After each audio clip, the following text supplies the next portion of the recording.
ሰላም ጤና ይስጥልኝ እንደምን አላችሁ? የ11ኛ ክፍል ሂስትሪ ዩኒት 3 People's Status and Historical Processes in Ethiopia and the Horn to the End of the 13th Century የሚለው ዩኒት ላይ ነው የምንገኘው። በዚህ ቪዲዮ ደግሞ የዩኒቱን 3ኛ ክፍል እናያለን። የዛሬው ቶፒካችን የሚሆነው እንግዲህ 3.3 The Aksumite Kingdom የሚል ይሆናል ወይም የአክሱም ስርወ መንግስት ማለት ነው። በዚህ ርዕሰ ጉዳይ ለተወሰኑ ደቂቃዎች አብረን እንቆያለን። ለዚህ ዩቲዩብ ቻናል አዲስ ከሆናችሁ ሰብስክራይብ ማድረጋችሁ እንዳትረሱ፣ አብራችሁ ይቆዩ። The nucleus of Aksumite state was formed around 200 up to 100 BC. እንግዲህ basically Aksumite state ወይም የአክሱማይት ኪንግደም ተመስርቷል ተብሎ የሚታሰበው ከ200 እስከ 100 BC ወይም before Christ አካባቢ እንደሆነ ይታወቃል። መሰረቱ ማለት ነው። ኒኩለስ ሲል መሰረቱ መነሻው ለማለት ነው። Initially its power was limited to a relatively small area comparing the town of Aksum and it is environ, right? መጀመሪያ ላይ እንግዲህ ምን ነበረ? በጣም ጠባብ የሚባል ትንሽዬ ቦታዎችን ብቻ የያዘ ነበረ። የሆነ ስቴት ሲመሰረት በስፋት አይደለም የሚመሰረተው፣ ከትንሽዬ ተነስቶ ነው እየሰፋ የሚሄደው ማለት ነው። So gradually, however, it extended to include a large territories in all directions. And it is heyday, its territory extended from the Red Sea coast in the east to the western edges of the Ethiopian plateau, overlooking the vast Nile valleys in the west and from the northernmost corners of Eritrea and possibly as far south as southern parts of Shoa. እንግዲህ የጥንቱ የአክሱማይት ኪንግደም ወይም ስርወ መንግስት ከየት እስከ የት ድረስ ይደርሳል ካል ያ ማለት ሃይ ዴይ ወይም ፒክ ላይ ሲደርስ ወይም ከፍታ ላይ ሲደርስ በስተምስራቅ በኩል የቀይ ባህርን ሙሉ በሙሉ ቀይ ባህርም የአክሱም ነው ማለት ይቻላል። የሬሲ ካስትን ይዞ አጠቃላይ ያን ክፍል ይዟል። በዌስት በኩል ደግሞ የኢትዮጵያ ፕላቶ ወይም አምባዎችን ያካልላል። እንዲሁም የናይል ቫሊን ጨምሮ የሚይዝ እንደሆነ ይነግረናል። በኖርዝ በኩል ወይም በስተሰሜን በኩል ደግሞ የኤርትራን ጫፍ ከላይ የኤርትራን ጫፍ ድረስ ያካለለ ሲሆን በሌላ በኩል ደግሞ በሳውዝ ወይም በደቡብ አቅጣጫ ደግሞ የኖርዘርን የሸዋን ክፍል ይዛል ማለት ነው። የሸዋ ሰሜናዊ ክፍል ለአክሱማዊ ኪንግደም ደቡባዊ ጫፉ እንደሆነ ይነግረናል ማለት ነው። So according to the purpose of Eritrean Sea, Adolis on the western coasts of the Red Sea was the major ports of Aksum. Right? Purpose of Eritrean Sea, ክርስቲያን ቶፖግራፊ የሚባሉ ሁለት መረጃዎች አሉ ወይም ዶክሜንቶች አሉ። the purpose of the Eritrean Sea እና ሌላኛ ዶክሜንት አለ። ኦኬ ክርስቲያን ቶፖግራፊ የሚባል ሌላኛ ዶክሜንት አለ። ስለ አክሱም የሚያወራው ወይም ስለ አክሱም ጥናት የሚደረገው በእነዚህ ሁለት ዶክሜንቶች አማካኝነት ነው። ስለዚህ the purpose of Eritrean Sea እንደሚለው ከሆነ አዶሊስ የአክሱም ዋና ፖርት እንደሆነ ይነግረናል። The long distance trade route from Adolis and other posts on the Red Sea coast passes inland through such centers as Cascais, Kole, Mara, and even further west across the Takaze River. እዚህ ጋር የተጠቀሱ ቦታዎች እንግዲህ ምንድናቸው? ጀስት አዶሊስ እንግዲህ ሜን ፖርት ነው ብለናል። ከአዶሊስ ተነስቶ ወደ ውስጥ የሚገባው ወይም ኢንላንድ ስንል ወደ ውስጥ የሚገባው እዚህ ጋር በተዘረዘሩ ቦታዎች ነው። ካስካሴ የሚባል አለ፣ ኮሌ የሚባል አለ፣ ማሪያ የሚባል አለ፣ ኢቭን ተከዜ ሪቨር አለ ማለት ነው። በዛ በኩል ያለ The document also mentioned the ports of Eden, also known as Edeom. Okay, Edomon Edaomon, Avaletes, also known as Dela, and the Malio, also known as Berbera, in the Indian Ocean Benadir coasts like Sarpeon or Mogadishu, Nikon or Brava, and Meraka. እነዚህ ዶክመንቱ ላይ የተጠቀሱ ነገሮች ናቸው። ከማን በተጨማሪ ከአዶሊስ ፖርት በተጨማሪ እዚህ ጋር የተዘረዘሩ ኖርማሊ በውስጥ ላይ ያለውን ብዙም አናውቀውም፣ ግን በቅንፍ የተቀመጡ ለምሳሌ ዛይላንድ ታውቁታላችሁ። ከዚህ ቀደም በርበራ ሲባል ሰምታችሁ ታውቃላችሁ። ኦኬ በርበራ ማለት እንግዲህ ማሌው ተብሎ የሚጠራም ነው ማለት ነው። ሰርፓዮን ለምሳሌ ሰርፓዮን ላታውቁ ትችላላችሁ፣ ግን መቃዲሾ እንደማለት ነው። ኒኮን፣ ብራቫ ኦኬ እነዚህ እንግዲህ ወደቦች ናቸው። ከማን በተጨማሪ ከአደውሊ ስፖርት በተጨማሪ ማለት ነው። The major items of trade exported from the Aksum include the national products such as ivory, myrrh, emerald, frankincense, and some spices like ginger, cassia, and cinnamon, gold, rhino's horn, hippopotamus hides, tortoise shell, and apes እነዚህ እንግዲህ ትሬድ አይተሞች ናቸው። ትሬድ አይተሞች ኤክስፖርት የሚደረጉ ከአክሱም ወደ ውጭ የሚነገዱ ወይም የሚሸጡ ማለት ነው። ይሄ ለምሳሌ የዝሆን ጥርስ ሊሆን ይችላል። የተለያዩ ስፓይሶች ወይም ቅመማ ቅመሞች እንደ ጅንጀር ወይም ዝንጅብል መሰል ነገሮች፣ ጎልድ፣ የራይኖ ቀንድ አለ፣ ሂፖፖታመስ ሃይድ ወይም የሂፖፖታመስ የሚባል እንስሳ ታወቃችሁ፣ የእሱ ቆዳ አለ፣ የቱቱሮይዝ ወይም የቱሩቱሮይዝ ማለት ኤሊ የምንላት ማለት ነው። የእሱ አሸል ከላይ ከበሯ እሱ ፓት ይሸጣል። ኤፕ ወይም ዝንጀሮች ወይም ጦጣዎች ይሸጣሉ ማለት ነው። ራይት ስለዚህ እነዚህ ኤክስፖርት የሚደረጉ ነገሮች ነበሩ። A number of manufactured products like garments and textiles from Egypt, India, and the Roman Empire and Persia, glassware and jewelry from Egypt and other places, metallic sheets, tools, or utensils of various kind, oil and wine from the Roman Empire and Syria were imported. እዚህ ጋር የተዘረዘሩ ነገሮች ደግሞ ኢምፖርት የሚደረጉ ናቸው። ኢምፖርት የሚደረጉ ነገሮች ለምሳሌ ሜታሊክ ሽት አለ፣ ጀውለሪዎች አሉ፣ ቱልስ ወይም ዩተንስል አለ፣ ኦይል ኤንድ ወይን አለ። ኦራይት ግላስ ዌር አለ፣ ግላስ ዌር የተለያዩ ጋርመንቶች፣ ቴክስታይሎች ከየት ነው የሚመጡት? ከግብጽ ይመጣሉ፣ ከኢንዲያ ይመጣሉ፣ ከሮማን ኤምፓየር ይመጣሉ፣ ኢቭን ከፐርሺያ ይመጣሉ ማለት ነው። ራይት ስለዚህ እነዚህ ኢምፖርት የሚደረጉ ነገሮች ናቸው ማለት ነው። those scholars from 76 up to 89 AD, the then king of Aksum is said to have had a good knowledge of the Greek language, which at that time was the most widely spoken language in the Greco-Roman world. Look, ዞስቃለስ የሚባለው ንጉስ እንግዲህ በጣም ታዋቂ የሆነ ንጉስ ነው። የአክሱም ንጉስ የመጀመሪያው አይደለም፣ በኋላ የመጣው ደዜን ሲል በኋላ የመጣው ማለት ነው። እሱ ሰውዬ እንግዲህ ከፍተኛ የሆነ የግሪክ ላንጉጅ እውቀት እንዳለው ይነገርለታል ማለት ነው። ግሪክ ላንጉጅ ደግሞ በግሪኮ ሮማን ወርልድ ወይም በግሪክ ሲቪላይዜሽን እና በሮማን ሲቪላይዜሽን ጊዜ በከፍተኛ ሁኔታ የሚነገር ቋንቋ ነው ግሪክ ላንጉጅ። ስለዚህ አክሱም አልሶ ሃድ ሪሌሽንሺፕ ዊዝ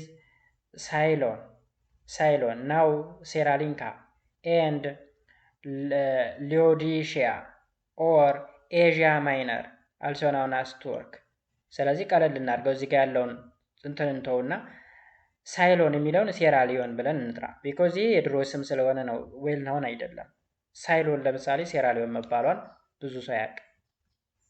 ኦራይት ኤዥያ ማይነር ለምሳሌ ቱርክ እንደሆነች አይታወቅ፣ ግን ሰምበዲ መጥቶ ኤዥያ ማይነር ቢላችሁ ቱርክ ነው ማለት ትችላላችሁ። ስለዚህ አክሱም ከማን ጋር አሪፍ የሚባል ሪሌሽንሺፕ ነበራት በዛን ታይም? ከሴራሊንካ እና ከቱርክ ጋር አሪፍ የሚባል ሪሌሽንሺፕ ነበራት ማለት ነው። The Adolis inscriptions written in Greek about an unknown king published in Cosmas Endoclastus, a book the Christian topography describes the commercial activities of the Red Sea area. እዚህ ጋር ቅድም ላይ ጠቅሼላችሁ ነበረ ክርስቲያን ቶፖግራፊ እና ዘ ፐርፕለስ ኦፍ ኤርትራንስ የሚባሉ ዶክሜንቶች ስለ አክሱም ወይም ከአክሱም ጋር ሌት ስለሚያደርጉ ነገሮች የተጻፉ መረጃዎች የሚገኙበት ነው ብለናል። ኦኬ ይህንን ክርስቲያን ቶፖግራፊ የሚባለው መጽሐፍ ፐብሊሽ ያደረገው ማን ነው? ኮስማስ ኢንዲኮፕላስተስ ተብሎ የሚጠራ ተጓዥ ነው ወይም ደግሞ የነጋዴ መርቻንት ነው ክርስቲያን ቶፖግራፊ ብሎ የጻፈ ማለት። ስለዚህ በዚህ ጽሑፍ ላይ ሬድሲ አካባቢ ላይ ስለሚካሄደው ኮመርሻል አክቲቪቲዎች ወይም ንግድ ልውውጦች በሰፊው ተጠቅሷል። It also mentions the internal long distance trade between Aksum and Sasu, most probably in the Benishangul and the adjoining land beyond the Blue Nile. በክርስቲያን ቶፖግራፊ ስለ ኤክስተርናል ትሬድ ብቻ ሳይሆን ስለ ኢንተርናል ትሬድም ተጽፏል። ስፔሻሊ የኢንተርናል ሎንግ ዲስታንስ ትሬድ ያ ማለት በአክሱም እና በሳሱ መካከል በሚደረገው ንግድ ልውውጥ። ሳሱ ማለት ቤኒሻንጉል አካባቢ ላይ የሚገኝ ቦታ ነው። A big caravan made up of close to 500 merchants, some of them commercial agents of the king of Aksum, carried to Sasu cattle, lumps of salt, probably salt block, and iron, which they exchanged for gold. አያችሁ ምን ያክል ወደ 500 የሚደርሱ መርቻንቶችን የያዘ ካራቫን ይባላል። ካራቫን መርቻንቶች ናቸው። እንግዲህ እነዚህ 500 ያክል ይዘዋል። የተወሰኑት እንግዲህ ለኪንጉ እንደ ኤጀንቱ ነው፣ ኮመርሻል ኤጀንቱ ነው ያገለግላሉ። ያ ማለት ሳሱ ካትል ወይም ካሳሱ ቤንሻንጉል አካባቢ ካለ ማለት ነው። ካትል ይዘውለት ሄዱ ነበር። ብሎክ ሳልት ብሎክ ይዘው ሄዱ ነበር። ይሄ ጨው አሞሌ ጨው የምንለው አይነት ማለት ነው። አይረን ይዘው ይሄዱ ነበረ ማለት ነው። ኢቭን ጎልድ ኦኬ which they exchange for gold ይሄን ይዘው ሄደው ምንድነው የሚያደርጉት? ጎልድ ነው ይዘው የሚመጡት ማለት ነው። ሳሱ ካትል ይዘው ይሄዳሉ፣ ሳልት ይዘው ይሄዳሉ፣ አይረን ይዘው ይሄዳሉ። በምትኩ ጎልድ ይዘው ይመለሳሉ ማለት ነው።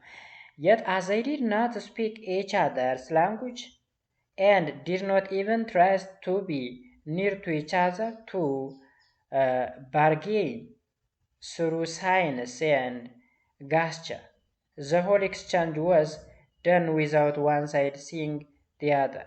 This was a good example of silent trade. Look, እንግዲህ ነጋዴዎች በሚነገዱበት ጊዜ ኮመን ላንጉጅ ሲኖር አሪፍ ነው፣ በቋንቋ ይገበያያሉ። በት አት ዳት ታይም ነጋዴዎች እርስ በርሳቸው አይግባቡም ነበር። የአንደኛውን ላንጉጅ አንደኛው አይችለውም ነበረ ወይም ማውራት አይችልም ነበረ። ሶ ዲዩ ቱ ዳት ሪዝን ሳይን ላንጉጅን ይጠቀሙ ነበር ማለት ነው። ሳይን ላንጉጅ። ስለዚህ አንደኛው የአንደኛውን ላንጉጅ ሳይረዳ የሚገበያዩበት ወይ that is called silent trade ተብሎ ይጠራል። ሳይለንት ትሬድ ራይት። ቋንቋ ባለመቻል ምክንያት በሳይን ብቻ ወይም በጋስቸር የሚግባቡበት መንገድ that is silent trade። መልካም።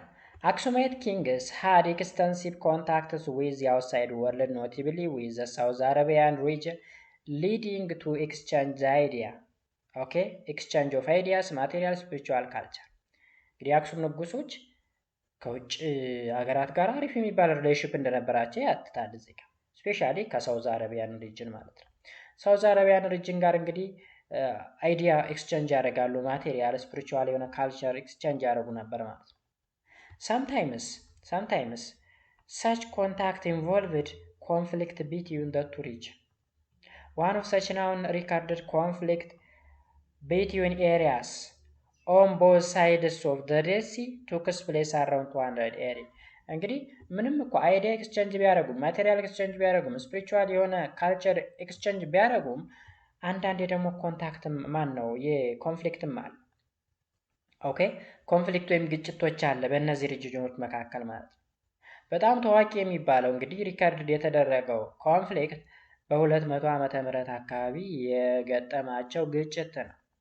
Accordingly, peoples in the southern Arabia Peninsula in the present day Yemen had difficulties in defending themselves against the army of the Aksumite king ጋዳራት በ200 ዓመተ ምህረት አካባቢ እንግዲህ ግጭት ነበረ ብለናል። ሳውዝ አረቢያ ፔኒንሱላ እንግዲህ ፕሬዘንት ዳይ የመን ተብሎ የሚጠራው አካባቢ ይህንን የአክሱምን ኮንፍሊክት መቻል አቅቷቸው ነበረ ወይም ዲፌንድ ማድረግ አልቻሉም ነበረ። ስፔሻሊ ጋዳራት ተብሎ የሚጠራውን የአክሱምን ኪንግ ኮንፍሊክት ኦኬ ወይም አግሬሲቭነስ አልቻሉትም ነበር ይለናል። ኦኬ መልካም። From the 3rd to 7th century, Aksumite king maintained and issued different kind of coin made of gold, silver, bronze for both overseas and local transaction. ከ3ኛው እስከ 7ኛው መቶ ክፍለ ዘመን የአክሱም ንጉሶች ምንድነው ያደረጉት? ጀስት የተለያዩ ገንዘቦችን ማተም ጀምረው ነበር። ስፔሻሊ ኮይን ወይም ሳንቲም ማለት ነው። ከጎልድ ሊሆን ይችላል፣ ከብር ሊሆን ይችላል፣ ከነሐስ ሊሆን ይችላል ማለት ነው። ራይት ሶ ይህ ገንዘብ እንግዲህ የሚያገለግለው ቦዝ ለኢንተርናሽናል ንግድና ለሎካል ንግድ ነው። ወይም ኦቨርሲ ስንል ጀስት ባህር አቋራጭ ኦኬ፣ ወይም ሀገር አቋራጭ ልንለው እንችላለን። ከባህር ማዶ እንደማለትም ይሆናል። ከባህር ማዶ ንግድ ለማካሄድ ሲሉ ወይም ደግሞ ሎካል እዚያው አንድ ሀገር ውስጥ አክሱም ውስጥ ብቻ ትራንዛክሽን ለማካሄድ ወይም የንግድ ልውውጥ ለማካሄድ የሚጠቀሙት እንደሆነ ይነግረናል። አክሱም was one of the four great powers of the world at that time. The other three was the Rome, Persia and China. Look, አክሱም በዛ ታይም እንግዲህ በሶስተኛው ይዞ እስከ 7ኛው መቶ ክፍለ ዘመን አካባቢ አራት ከሚባሉ ኦኬ ቶፕ ፎር ፓወርፉል ኔሽን ከሚባሉት ወይም ደግሞ ስቴት ከሚባሉት ወይም ኪንግደም ከሚባሉት መካከል አንዷ ነች። እነማን ናቸው ሌሎቹ ይለናል? ሮም፣ ፐርሺያ እና ቻይና ነበሩ ማለት ነው። ስለዚህ ከነዚህ ጋር እኩል ነበረች። ኢማጂን አሁን ላይ የት እንዳለን ማለት ነው። It was a major naval and trading power from the 1st to the 7th century, right? ምን ነበራት ይላል? ናቫል and trading power። ናቫል ማለት የባህር ኃይል ማለት ነው። ስፔሻሊ ከአንደኛው እስከ 7ኛው መቶ ክፍለ ዘመን አክሱም ዴቨሎፕድ ሺፕ ቢልዲንግ ቴክኖሎጂ አት አዶሊስ። አዶሊስ እንግዲህ the main port of አክሱም ነው ብለናል። ስለዚህ ሺፕ ቢልድ ማድረግ የሚችል ቴክኖሎጂ ነበራል። It had a large fleet of ship which was used not only for trade but also for war purpose across the Red Sea. እንግዲህ የምትጠቀማቸው ሺፖች ሺፕ ቢልዲንግ ቴክኖሎጂ አላት ብለናል። የምትጠቀሙት የሺፕ ቴክኖሎጂ ግን ለትራንስፖርቴሽን ወይም ደግሞ ለንግድ ብቻ ሳይሆን for the purpose of war ኦኬ፣ ለጦርነትም ትጠቀመው ነበረ። ስለዚህ ናቪ የምንለው እሱ ነው። የባህር ኃይል ለንግድ ብቻ አይደለም። ባይዘው ስፔሻሊ ናይት ዴይስ ናቪ ስንል የምድር ጦር፣ የሰማይ ጦር ኦኬ፣ ወይም አየር ኃይል እንደምንለው ሁላ የባህር ኃይል እንደማለት ነው። ራይት Next, King Caleb. King Caleb ruled from 500 to 535 AD, expanded overseas territories of Aksum beyond Himayar and Sava, but the local province Daunaus was converted into Judaism, marched to Dhafar and Nagram, and killed many Christians. So guys, እዚህ ጋር እንግዲህ ኪንግ ካሌብ የሚባለው ወይም ንጉስ ካሌብ ከ500 እስከ 535 ዓመተ ምህረት አካባቢ የገዛ ነው። የሀገሪቱን ወይም የአክሱምን ስፋት በጣም ባህር ማዶ ድረስ ተሻግሯል። ስፔሻሊ የሳውዝ አረቢያ ፔንሱላ የሚባለው የመን ምናምን አካባቢ ድረስ ማስፋት። ኦልሬዲ ቀይ ባህር እኮ የአክሱም ነው፣ ግን ከዛም ተሻግረው አረብ ውስጥ ማለት ነው። ባት እዚህ ጋር አሁን እስከ ድረስ ነው ያሰፋው ሃይማርስ ኤንድ ሳባ እስከሚባሉ፣ ግን እዛ አካባቢ ያለው ሎካል ፕሪንስ ስንል ልዑል ማለት ነው። እዛ አካባቢ ያለው ፕሪንስ ዳውናዋስ ተብሎ የሚጠራ ሰው ወደ ምን ተቀይሮ ነበር ይላል? ወደ ጁዲዝም ተቀይሮ ነበረ፣ ወደ አይሁዲዝም ማለት ነው፣ ወይም የአይሁድን ሃይማኖት። ከዛ ምንድነው ያደረገው? ዛፋርና ኒጋር የሚባሉ ቦታዎች ላይ በመድረስ ወይም ወደዛ በመሄድ እዛ አካባቢ ያሉ ብዙ ክርስቲያኖችን ጨፍጭፏል ይለናል። with the help of Byzantine fleets sent by Justine ruled from 527 up to 565, Caleb defeated Nawas and appointed Abraha as a governor that continued until 570 AD. Look, ይሄ ሰው እንግዲህ ይሄ ማን የሚባለው ዳውናውስ የሚባለው ራሱን ወደ ጁዲዝም የቀየረና ብዙ ክርስቲያኖችን የጨፈጨፈው መሪ በማን እርዳታ? በጀስታይን፣ የባዛንታይኑ መሪ ጀስታይን ይባላል። ባዛንታይን ማለት ቱርክ ማለት ነው ባይዘው ባዛንታይን። ስለዚህ ጀስታይናያን የሚባለው መሪ ከማን ጋር በመተባበር ከካሌብ ጋር በመሆን ወይም ካሌብ በጃዛንታይን እርዳታ ማንን ሊያሸንፉ ችለዋል? ዳው ናስ የሚባለውን ብዙ ክርስቲያኖችን የጨፈጨፈውን መሪ አስወገዱት ወይም ደግሞ ድፊት አደረጉና በሱ ቦታ ማን ተተካ? አብርሃ እንደ ገቨርነር ወይም ሎካል ገቨርነር ተደርጎ አፖይንት ተደረገ ማለት ነው። ሶ እስከ መቼ ድረስ? ከ570 ዓመተ ምህረት ድረስ አብርሃ የሚባል መሪ እዛ አካባቢ ላይ ያስተዳድር ጀመር ማለት ነው። then Caleb was succeeded by his son ገብረ መስቀል from 535 up to 548 who built the church of ዙራምባ አረገወይን ጋይንት ማንን የሰራ ነው እንግዲህ ገብረ መስቀል የሚባለው?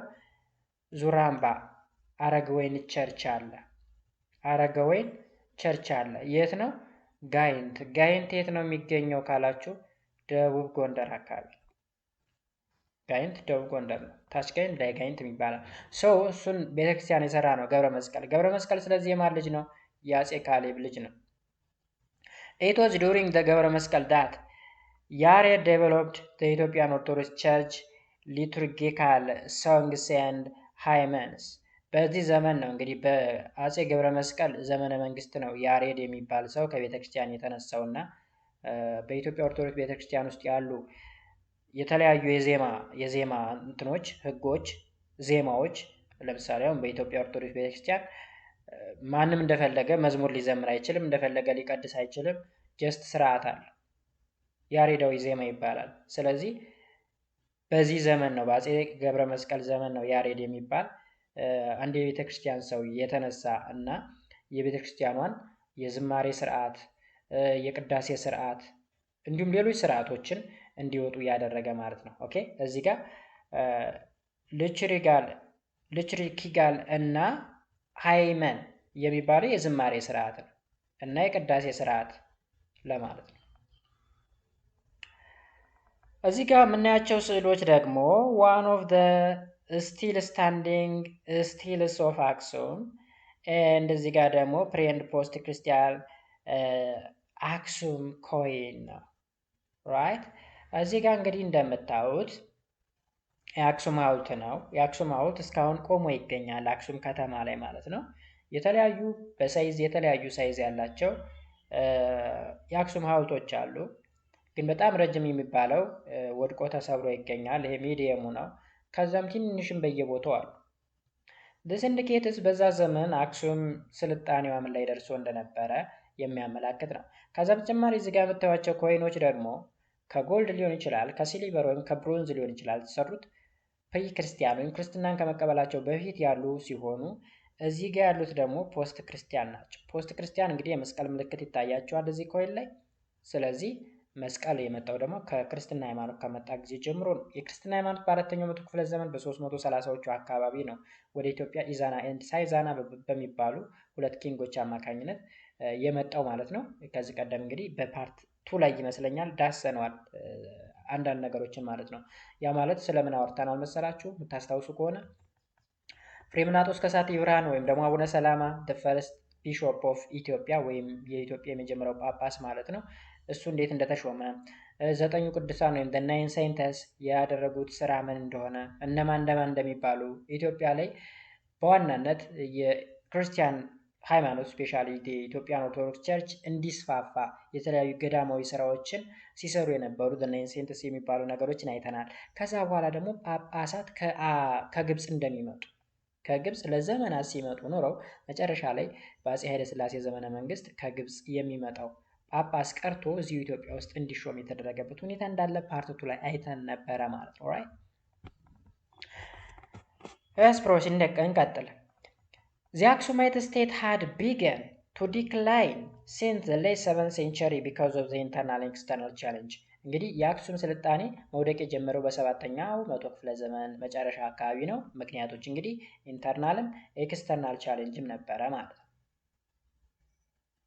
alright environmental degradation, decline in agricultural productivity and possibly plague infestation started to wake it. ምናል environmental degradation ወይም የአካባቢ መሸርሸር ወይም ደግሞ አካባቢው ጥሩ አለመሆን ማለት ነው። ወይ በተፈጥሮ አደጋ ሊሆን ይችላል፣ በሆነ ነገር ብቻ environmentu ችግር ሲገጥመው environmental degradation እንላለን። ኦኬ የበረሃማነት መስፋፋት ሊሆን ይችላል፣ ድርቅ ሊሆን ይችላል። ይሄ ኢንቫይሮንመንታል ዲግራዴሽን ይባላል። and decline of agricultural productivity የግብርና ምርት መቀነስ and possibly plague infestations started to weak it.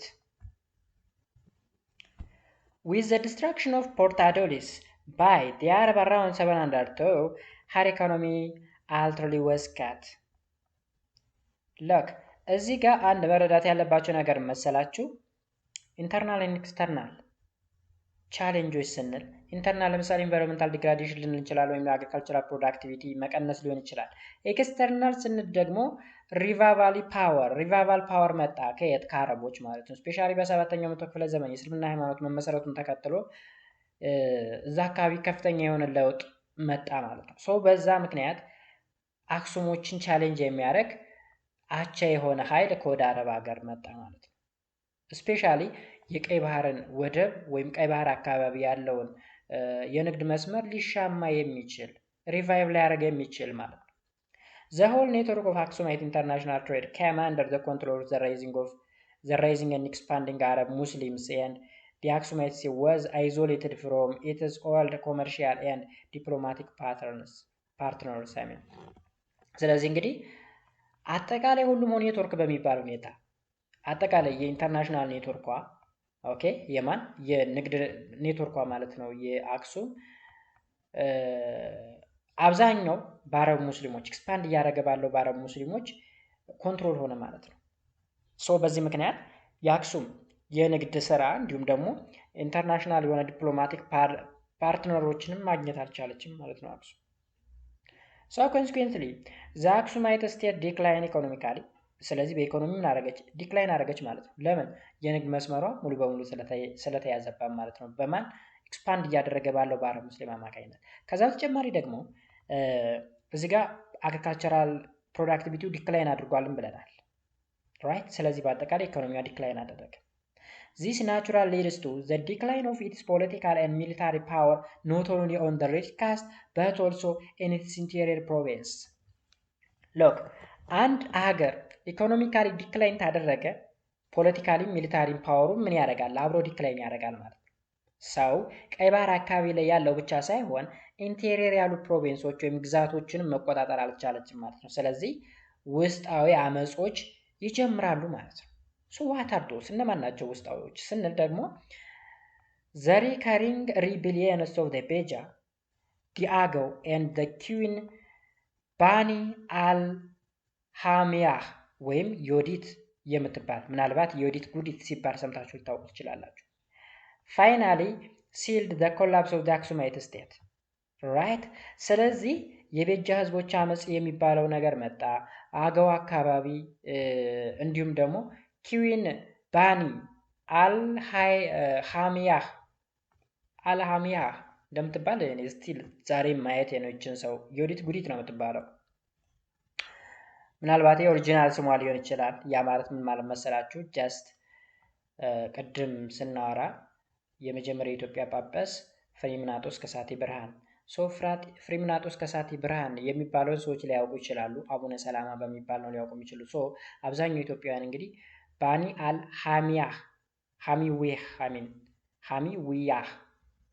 ሃሚዊያህ እንደምትባል ብዙዎች ያው የሚያውቋት ዮዲትን ነው ወይም ዮዲት ጉዲት ተብላ የምትታወቀው ስፔሻሊ በቸርች ወይም በቤተክርስቲያን ታሪክ ማለት ነው። ወይም አስቴርም ትባላለች ሰምታይምስ አስቴር ራይት። ሞስት ኦፍ ዘ ታይም የምትታወቀው ይች ሰው በጥፋቷ ነው። ስፔሻሊ በኢትዮጵያ ኦርቶዶክስ ቸርች ላይ በከፍተኛ ሁኔታ ስሟ ይነሳል። ቤተክርስቲያንን በማቃጠል በማጥፋት ትልቅ አስተዋጽኦ ያበረከተች እንደሆነች ይነገራል። የኢትዮጵያን ታሪክ የሚል መጽሐፍ ታነበባችሁ ከኖህ እስከ ኢህአዴግ የሚል መጽሐፍ አለ። የኢትዮጵያን ታሪክ ከኖህ እስከ ኢህአዴግ የሚል ማለት እሱ መጽሐፍ ማንበብ ትችላላችሁ። አስቴር ብሎ ይጠራታል። ዮዲት ጉዲትም ትባላለች። ነገስታቶችን እንዴት በፍቅር እያታለለች ምናምን ሙሉ በሙሉ የኢትዮጵያን ስልጣን እንደተቆጣጠረችና ከዛም ብዙ ጥፋቶች እንዳጠፋች ያወራል። እሷ ጀዊሽ ነች ወይም አይሁድ ነች።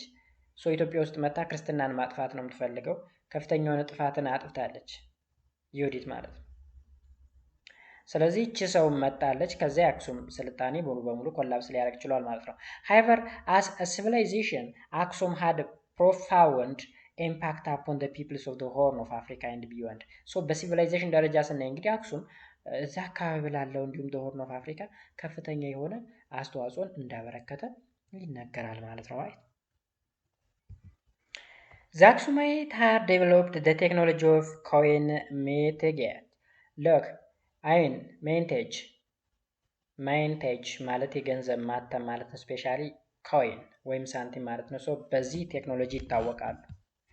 ማይንቴጅ The period of Aksum is also remembered for its final architectural achievement. The still standing and several renewed still witness this magnificent architectural developments.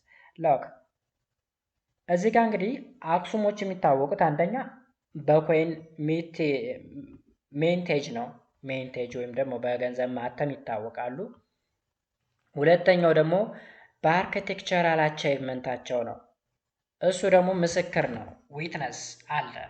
ኦኬ ፍርስራሹ አሁንም ድረስ ፍርስራሹን ብቻ ሳይሆን የቆመም አለ። ለምሳሌ አክሱም ሐውልት የምንለው ማለት ነው። ራይት። ስለዚህ እሱ በጥንት ጊዜ የነበረው የአክሱም ስልጣኔ ማግኒፊሰንት የሆነ አርኪቴክቸራል ዴቨሎፕመንት መኖሩን የሚያመላክት ነው። ዊትነስ ነው፣ ምስክር ነው።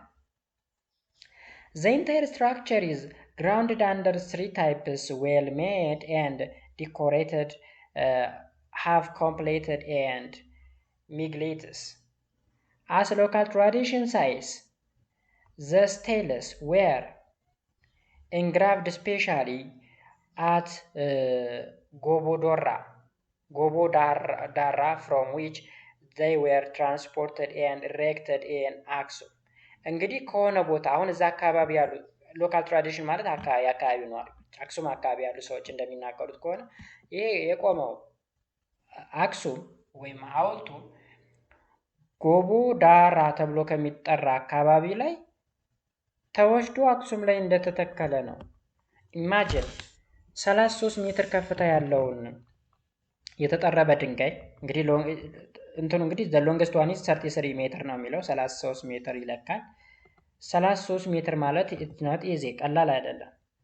ከሆነ ቦታ ተሸክሞ ወስዶ እዛ ወስዶ ማቆም so difficult right አስቡት። ማሰብ ያለባችሁ እንግዲህ ይሄ በጥንት ዘመን ከ7ኛው መቶ ክፍለ ዘመን በፊት የነበረ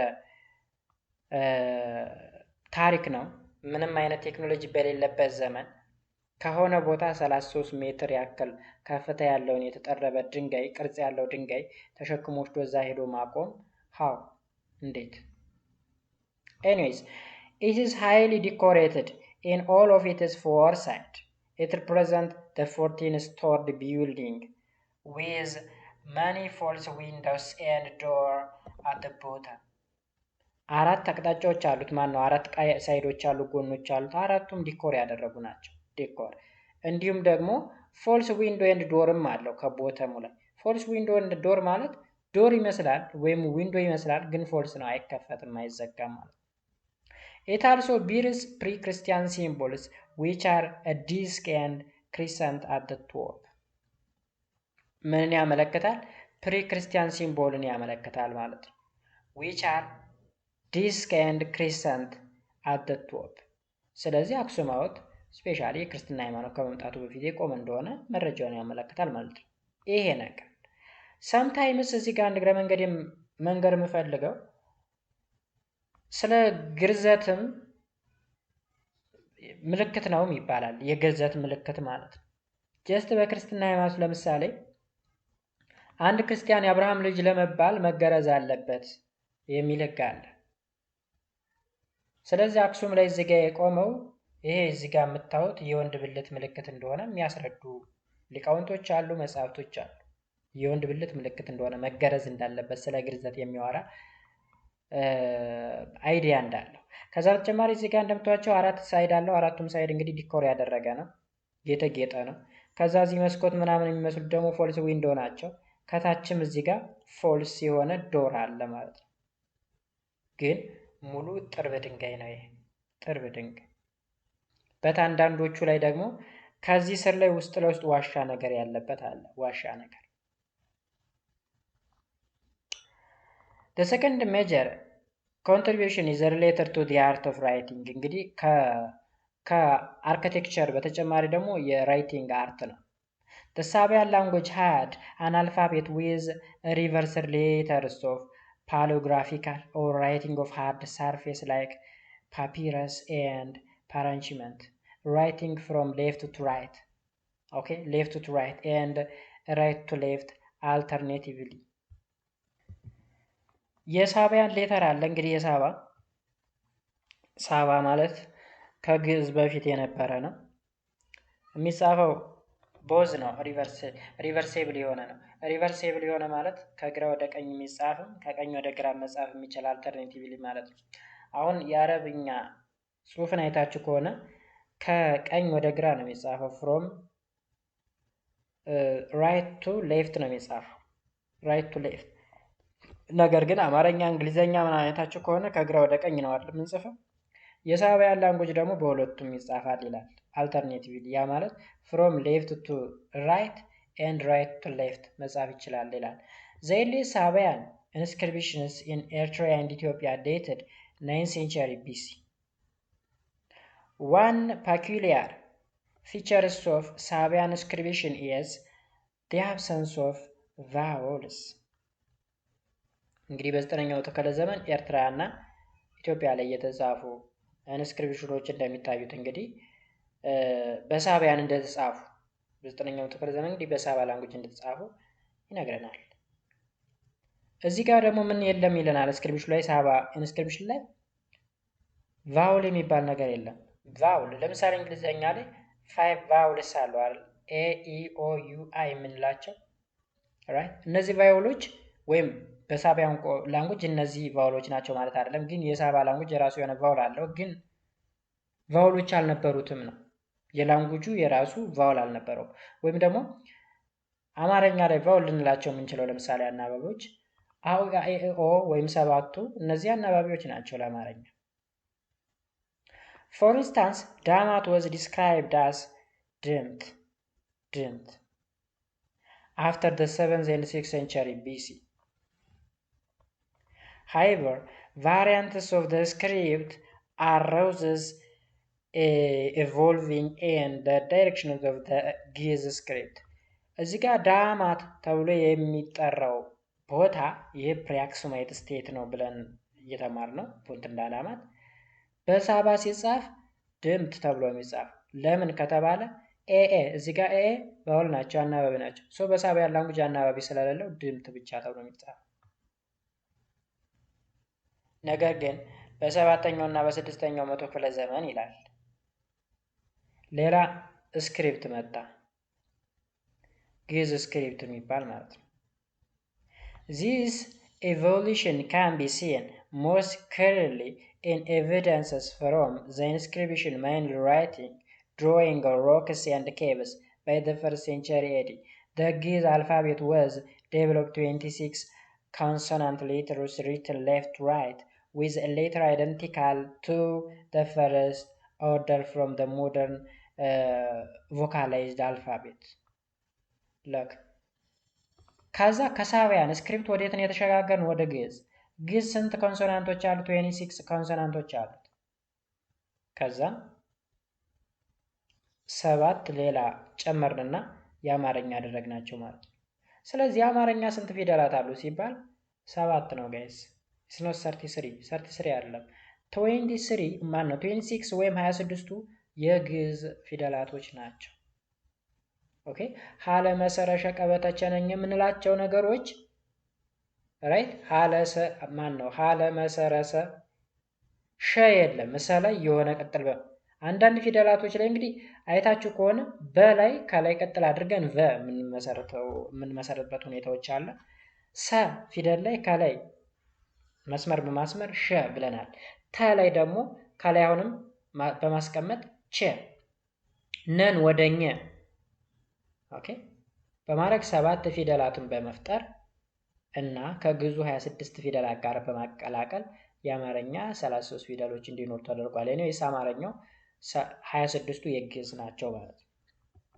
Ethiopian ancient indigenous writing system has made an immense contribution to the development of literature, arts and writing history. እንግዲህ ኢትዮጵያ ከሳቢያን ላንጉጅ ጀምሮ ግዕዝ ከዛም አሁን ላይ ያለውንም ብንወስድ በራይቲንግ በአርኪቴክቸር በሊትሬቸር እንዲሁም በአርት ከፍተኛውን አስተዋጽኦ እንዳበረከተች ይነግረናል። The other contribution from its period is the invention of the calendar having 12 months of 30 days plus 5 or 6 is added every 4 years. ሌላው ደግሞ ካሌንደር ነው። ካሌንደር እንግዲህ በኢትዮጵያን ካሌንደር 12 ወራቶች አሉ። 12 ወራቶች 30 ለ30 ቀናቶች ይኖሩና ተጨማሪ 5 ቀን አለ። ይሄን 5 ቀን ጳጉሜ ይባላል። ጳጉሜ በግሪክ ጭማሬ ማለት ነው። So a gap of 7 to 8 years exists between the Ethiopic and the Gregorian calendar. እንደምታውቁት ነው በጎርጎሪያን ካሌንደር እና በኢትዮፒክ ካሌንደር ወይም በኢትዮጵያን ካሌንደር መካከል ከ7 እስከ 8 ዓመት ጋፕ አለ። የ8 ዓመት ጋፕ የሚኖረው መቼ ነው ካልን ከመስከረም ይዞ እስከ ጥር ድረስ ያለ የ8 ዓመት ጋፕ ይሆናል። ከዛ ከመስከረም እስከ ጥቅምት ከመስከረም እስከ ታህሳስ ድረስ የ7 ዓመት ልዩነት ነው የሚኖረው። ከታህሳስ በኋላ የ8 ዓመት ልዩነት ይኖረዋል። ሶ ይሄ እንዲኖር ተደርጎ የተሰራ ካሌንደር አለ። the first day of the year from መስከረም እንቁጣጣሽ is usually September 11 ጎርጎሪያን ካሌንደር ማለት ነው። ኦር ከአራት ዓመት አንዴ ደግሞ ሴፕቴምበር 12 የሚከበረው ማለት ነው። the Ethiopic solar calendar had evolved to become the official calendar of the country, right? ከዛ እንግዲህ በአክሱም ጊዜ ወይም ከዛ በፊት የተመሰረተው ካሌንደራችን አሁን ላይ የሀገሪቱ ኦፊሻል ካሌንደር እንዲሆን ተደርጎ እየተጠቀምንበት እንገኛለን። alright, numeral appeared in Ethiopia and the Horn at the beginning of the 4th century AD. እዩት numerals appeared in Ethiopia and the Horn at the beginning of the 4th century AD. ስፔሻሊ አራተኛው መቶ ክፍለ ዘመን እንግዲህ ብዙ ቼንጆች እየተካሄዱበት ናቸው በአክሱም ዘመን። በዋናነት ደግሞ የክርስትና ሃይማኖት መምጣቱን ተከትሎ ማለት ነው። ቢኮዝ ክርስቲያኒቲ የሚባለው ነገር ካልመጣ ኢትዮጵያ ውስጥ ይሄ ጎሪጎሪያን ካሌንደር የሚባለው አይኖርም። ቢኮዝ ካሌንደሩ መሰረቱ ምንድነው? ኢትስ ቤዝድ ኦን the birth of Jesus Christ ወይም ከክርስቶስ ልደት ጋር የተገናኘ ስለሆነ ማለት ነው። right? Giz uses a numerical system compared to Hebrew, Arabic and Greek numerals. ሌላኛው እዚህ ጋር ምን መሰላችሁ? numeral appeared in Ethiopia in the horns at the beginning of the 4th century AD ስንል ቁጥሮች አሉ ደግሞ የአማርኛ ቁጥሮች እንላቸዋለን። ግዕዝ ናቸው ወይም አማርኛው የሚጠቀማቸው የግዕዞችን ስለሆነ ማለት ነው። ራይት አማርኛ ትምህርታቸው ላይ ብዙ ጊዜ አለ። ስለዚህ እነዛም ነበሩ። so Giz use a numeral system compared to ከማን ጋራ? ከሂብሪ ከአረብና ከግሪክ ነምበር ጋር ሊወዳደር የሚችል ጊዜ የራሱ ፊደል ቁጥሮች አሉት ማለት ነው።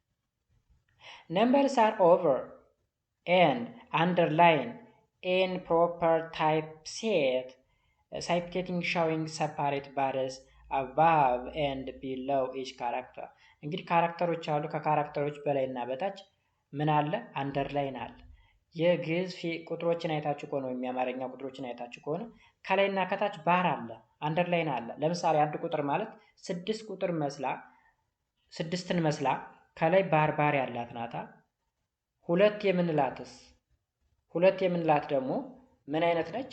እንደ ሮ ቅርጽ ነገር ሆና ከታችም ከላይ ከዛ ከላይ ዝባር ያላት ራይት። 10 ቁጥር ስንል ለምሳሌ አይ የእንግሊዘኛዋን አይ ትመስልና ከላይ ባር ያላት። 9 ስንል ደግሞ ጀስት ሀ ቅርጽ አስመሰለን ከዛ ወደ ጸ እንድትቀየር አይደል? ከላይ ክፍቱና ጸን የመሰለችውና ከላይ ባር አይነት ነገር አለ ራይት። ለምሳሌ አንድ ቁጥር ማለት እንደዚህ ሆኖ ጀስት ይሄ ማለት ነው። 10 ቁጥር ስንል እንደዚህ ማለት ነው ራይት። 9 ቁጥር ስንል እንደዚህ ዩ ቅርጹና ከላይ እንደዚህ አይነት ነገር። እነዚህ የግዕዝ ቁጥሮች ናቸው ማለት ነው። የግዕዝ ቁጥሮች ናቸው ወይም ደግሞ አማርኛ ቁጥሮች የምንላቸው ማለት ነው። ቢኮዝ አማርኛ ዳይሬክትሊ ከግዕዝ የተወረሰ ስለሆነ ማለት ነው። ጋይስ የአክሱም ኪንግደም ወይም የአክሱም ስርወ መንግስት ከሞላ ጎደል ይሄን ነው የሚመስለው። አይ ቲንክ አንደርስታንድ አድርጋችሁኛል ብዬ እጠብቃለሁ። ያልገባችሁ ነገር ካለ ሀሳብ አስተያየታችሁን ኮሜንት ሴክሽን ላይ አሳውቁኝ። ይህን ቪዲዮ ላይክ አድርጉት ከወደዳችሁት ማለት ነው። በሚቀጥለው ፓርት ደግሞ በፓርት 4 ዘ ሱልጣንስ ኦፍ ሸዋ በሚል ርዕስ እንገናኛለን ማለት ነው። እስከዛው ድረስ በያላችሁበት ሰላማችሁ ብዝት ይበል። መልካም ጊዜ። ባባይ